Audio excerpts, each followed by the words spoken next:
దీన్ని బట్టి మీకు బైబిల్ చదువుకునే విధానం ఇప్పటివరకు మనం చదువుకున్న దానికి మనం అనుకున్న దానికి అసలు వాస్తవంగా నేర్చుకోవాలి అనే ఆసక్తి ఉంది మనం బైబిల్ ముందు కూర్చునే దానికి ఉన్న తేడా మీరు గమనించి ఉంటారని నేను అనుకుంటాను.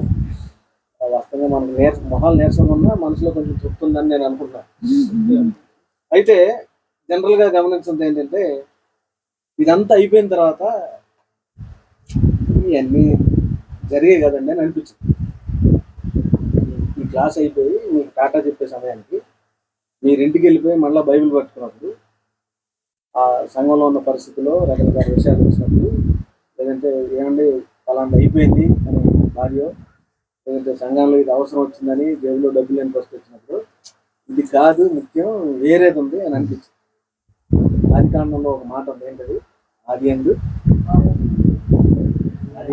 దేవుడు భూమి ఆకాశం సృజించాడు. ఆది యందు దేవుడు భూమి ఆకాశం ఏం చేశాడు పక్కన వదిలేండి. ఆది యందు దేవుడు కదా. మన బతుకులో మొదట్లో దేవుడిని పెడితే ఇవన్నీ తర్వాత బుర్రలకి. ఆది కాండంలో ఆ మాటే ప్రాముఖ్యమైనది. ఏంటది? ఆది యందు. కానీ మనకేంటి ఆది యందు? పొద్దున్న లేకంగానే ఈరోజు పలానా చోట మీటింగ్ ఉంది, పలానా అమ్మాయికి ఫోన్ చేసి మాట్లాడాలి, పలానా రోజు డబ్బులు ఇవ్వాలి. ఇది కాదు, మనకు పనులు ఉన్నాయి. కానీ వాస్తవంగా మనకి జీవితంలో ప్రధానమైనది ఏంటి? కాబట్టి ఆయన సేవ చేస్తున్నాం, ఆయన పేరు చెప్తున్నాం, ఆయన ప్రకటిస్తున్నాం, ఆయన పేరిట స్వస్థతలు చేస్తున్నాం, ఆయన పేరిట రకరకాల విన్యాసాలు చేస్తున్నాం, ఆయన పేరిట రకరకాల గురుబోధలు చేస్తున్నాం, మంచి బోధలు చేస్తున్నాం, ఆయన పేరిట ఇవన్నీ చేస్తున్నాం.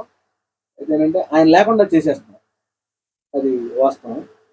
కాబట్టి ఆయన గురించి చదువుకునేటప్పుడు, ఆయన గురించి నేర్చుకునేటప్పుడు, ఆయన గురించి అనుభవాన్ని పొందుకునేటప్పుడు ఆయన లేకుండా చేసుకోకూడదు. కాబట్టి ఆది యందు దేవుడు, రేపు నుంచి ఆది యందు ప్రార్థన చేసుకోండి. వీళ్ళు ఎవరైనా ప్రార్థన చేస్తే భోజనానికి ఎవరైనా